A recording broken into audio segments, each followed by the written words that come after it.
Good morning, everyone, and welcome to this grand opening event for Salt Lake City's new Richmond Park Community Garden. I'm Luke Allen, the Community Outreach Events and Marketing Manager for Salt Lake City's Public Lands Department.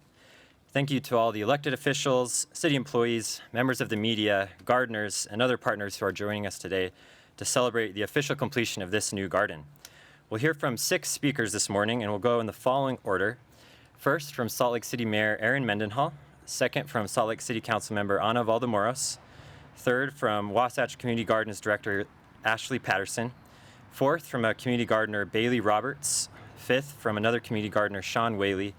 And finally, from Dr. Jackie Thopmson, who will be doing a character portrayal of Richmond Park's namesake, Mignon Barker Richmond. After Dr. Thompson's portrayal, Van Hoover with Wasatch Community Gardens will lead our speakers in a ceremonial harvesting from the garden. So feel free to follow them back there. So that being said, we'll turn it over to Mayor Erin Mendenhall. Good morning, community. There are, I think, few activities I get to do as mayor that are more exciting than not just opening a garden that's a space for community building and obviously growth in the plant and the food sense, but it's really a space for growing community, and that it's in a park that has community baked into its namesake. It's not just a place where kids come together, but we have wonderful historic roots of this community here at Richmond Park, and we're going to hear more about that in just a moment. I want to thank Salt Lake City Parks and Public Lands Division. All these folks who are here, they never stand at the front, they're never here at the podium, but their hearts are in every brick and every piece of decomposed granite, and I think every tomato and potato that's growing behind me today. Thank you, Salt Lake City team. I also want to thank our great partners at Wasatch Community Gardens. They build community, and then they plant plants. And then they build more community because there's plants. We've planted many seeds, metaphorically and actually, together as Salt Lake City and Wasatch Community Gardens, but no two are the same. And there's a sense about this one that's a little bit different. Maybe we can all feel that. It's unique also that we're opening a garden really a year after the garden opened. We'll call it a silver lining of COVID, that there are full and fruiting plants behind us instead of tiny little starts where we would normally have opened this garden just in its infancy. So thank you to the neighbors and the community members, Bailey and Sean, who we'll hear from today, and the many others who are tending to this community behind us. I don't really need to take any more time because we have much better speakers with us today, except I'll invite any of the community members who might like 32 square feet of planting space that comes with water and the advice of great other neighbors to help you make sure you can grow something good. There's still a few spaces, and anyone who's passing by can harvest from these plots outside of the fence here. Anybody in the community. So take a sunflower home to your sweetheart and maybe take a tomato home for your lunch. I'll turn the time over now to Ashley Councilmember Ana Valdemoros. Thank you. Hi, everybody. Thank you so much for the invitation, and this is so exciting. For me, I'm council member, but in my real life or in my day-to-day job, I own 2 food businesses, and I started my business at a farmer's market, way smaller than what it is today at Pioneer Park as you know it. And when I started, I saw an opportunity to share a little bit of my culture with Salt Lake City by making empanadas. I'm originally from Argentina, and I saw that market grow and grow and grow, and how great of work all of the vendors there and all of the people involved in the food industry made it to be. And I also saw in parallel Wasatch Gardens. I am told that the Central City neighborhood has the greatest demand for garden plots, so that's great. That's in District 4, so that's very encouraging. Richmond Park, as you've seen, is located in one of the denser neighborhoods in the Central City planning area. It's characterized by single-family and multifamily housing units with obviously little or no private open space. This diverse neighborhood will benefit from a community garden for years to come. The garden will make Richmond Park a more welcoming and vibrant park that can be enjoyed by gardeners and non-gardeners alike. Those who are able to grow gardens at the garden will learn and refine skills that will become increasingly important as our city adapts to a changing climate. Gardening is a great way to learn where food comes from and how important it is that we don't take it for granted. I think everybody should learn how to grow their own food, especially in difficult times that you are seeing, as we all are seeing recently.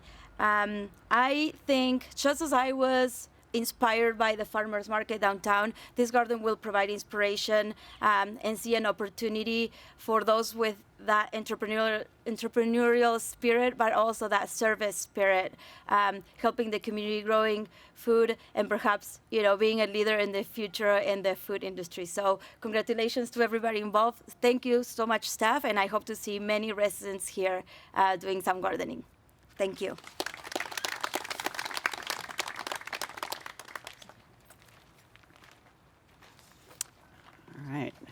All right. Thank you all again for coming today. My name is Ashley Patterson. I'm the Executive Director of Wasatch Community Gardens. And the fact, Mayor Mendenhall mentioned this, but the fact that this community garden was actually installed in the spring of 2020 in the grips of the pandemic when much of the world was shut down, I think is a tribute to the power of these spaces. People had to have this space, and they made it happen. And it's just, I get so emotional just even thinking about it. So I am mostly going to thank other people because, like Mayor Mendenhall, I'm always up here at the podium, but it's you all out there who did all of the work. So I want to particularly thank the 33 community gardeners who are part of this space, and I think several are here today. We're going to hear from a couple, Sean and Bailey, in a moment. And there was community organizing is a big, big part of what makes this beautiful thing happen. And there was 4 community organizers in particular that I'd like to acknowledge today. Dirk Harris and Rihanna Riggs, Shelby Castleton, and Michael McLean. Numerous others rolled up their sleeves, got petitions out, gathered signatures, went to design meetings, made sure that there was support for the garden. And that is hard work. And I really want to acknowledge that is the root. That's what makes the roots of a community garden strong, is that community organizing piece. Of course, our mayor and our council person, Mayor Mendenhall, and Councilwoman Valdemoros, these are extraordinary women, and they lead our city, and we are really lucky to have them. So they believe in the power of this work. Also, our community council co-chairs, the East Central Community Council co-chairs, Becca Carlson and Cindy Cromer, also extraordinary women. They show up, they do the work, they make sure community is listened to, and that's how this stuff happens. Mayor Mendenhall gave a shout out to Salt Lake City Parks and Public Lands, and these are absolutely fantastic people. Kristen Riker, Lee Bullwinkle, Kyle Shields, Troy Baker, and I know there's a whole bunch of others in the back who made this garden happen. Thank you all so, so much for prioritizing access to gardening space and healthy food during the pandemic. A special thank you to Nancy Monteith. She is a landscape architect. She's in a different department now, but still with the city. This is an absolutely special human being who sees how public space changes a community and makes a community better. Thank you, Nancy, for everything you do. I'm getting teary. And of course, our own community garden team. Van Hoover, Susan Finlayson. We don't have Giles Larson with us today, but we do have Ed D'Alessandro, who does all of our facilities. These people they are so excited about what these spaces can do for the community. They fix irrigation. They show up at meetings. They do whatever it takes to make this space happen. Thank you all so much. And then I want to thank Richmond Park's namesake, Minion Barker Richmond. She was a pioneer. She was a community leader. She was the first African-American woman to graduate from a college in Utah. And notably, the fact that this community garden is in a park named for her, when she was one of the people who helped start the first school lunch program for Utah schools, I think she believed in the power of healthy food to change community.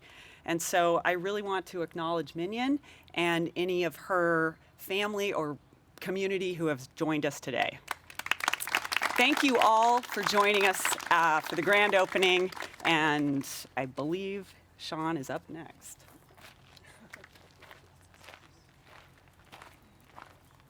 Good morning, everybody. So, to give you my experience and how I got involved, gardening on my 5th-story patio facing north wasn't working for me anymore. It was getting very, very crowded, as the councilman mentioned, or a council lady, I'm sorry. So a co-worker suggested I get a plot with Wasatch Community Gardens. For me, gardening has brought back memories that my grandfather, what we call pop-pops, where I'm from, had taught me about how to have a garden. Now, my grandfather had an award-winning garden that was organic before organic was a thing. As you approach the garden on a hot summer day, hearing the swaying of these trees for me during the pandemic brought back memories that I was able to bring alive here again at Wasatch Community Gardens, while also sharing some of the produce with my coworkers and friends. So with all of that, I just would like to say thank you to Wasatch Community Gardens and the local community, the Riggs, Brianna, for help making this possible. Salt Lake City Public Lands Department, yes, you helped prepare this land. I saw you bringing in this shed and putting up the fences. Guys, thank you. And also anybody else I forgot to mention. Thanks, everyone.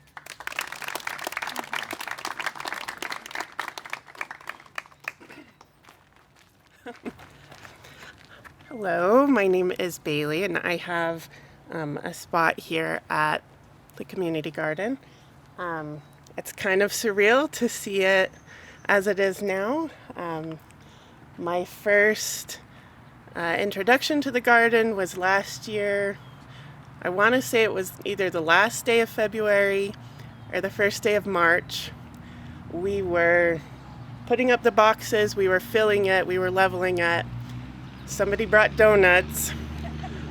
We all took a break, walked over to the donuts. We all had one in our hands and our phones went off at the same time. We all pulled it up and it was all an email from, I believe, Susan, who was saying, hey, due to the pandemic, we're going to cease all group activities. If you're out there, go home. And we just kind of looked at each other because we all got it at the same time. We said, well, okay, we'll see you when we see you, I guess. So that kind of was the, like that year, the uncertainty and everything. It was incredibly nice to have a spot at this garden. I myself, like a lot of other people during last year, was unemployed and had trouble finding a job. What I was able to find, I could cover my basic necessities, but when it came to food, we were lucky if we had just the basics for a couple months. So having the garden, having a spot where I could come with my son to basically help survive, like add a little bit to our existing food was very nice. I feel very humbled and I feel very fortunate to have access to a space like this. My son was only 2. He was not interested in the garden at all. Did not, if it was at some other plot, I think it would have been much more difficult. We lived just down the street. I could bring him here and he would play on that playground for 2 hours. If it were anywhere else, I don't know how we would have done it. So I am very grateful to Wasatch Community Gardens and their partnership with the Parks Department to have a space like this. I'm very grateful to all of the volunteers and everybody who helped make this into this, because I would have never, like last year would have been much different for me and my family if we didn't have access to a space like this. So thank you.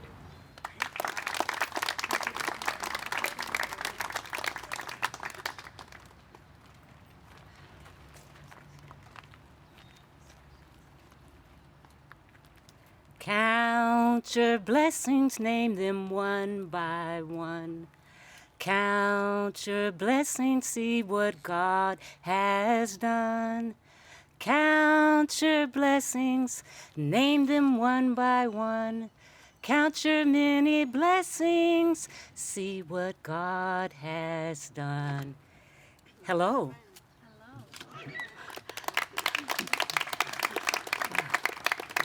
My name is Mignon Barker Richmond. Mignon means little flower from Africa. I was born April 1st, 1897 in Salt Lake City, Utah. My parents were William and Mary Alice Reagan Barker. My mother was an Englishwoman from London, and my father was born in Missouri in slavery. He escaped, joined the army, was recaptured, escaped again. My parents met while working at a hotel in Salt Lake City.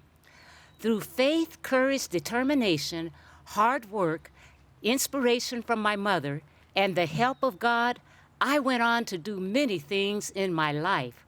My family and I attended Calvary Baptist Church right here in Salt Lake City.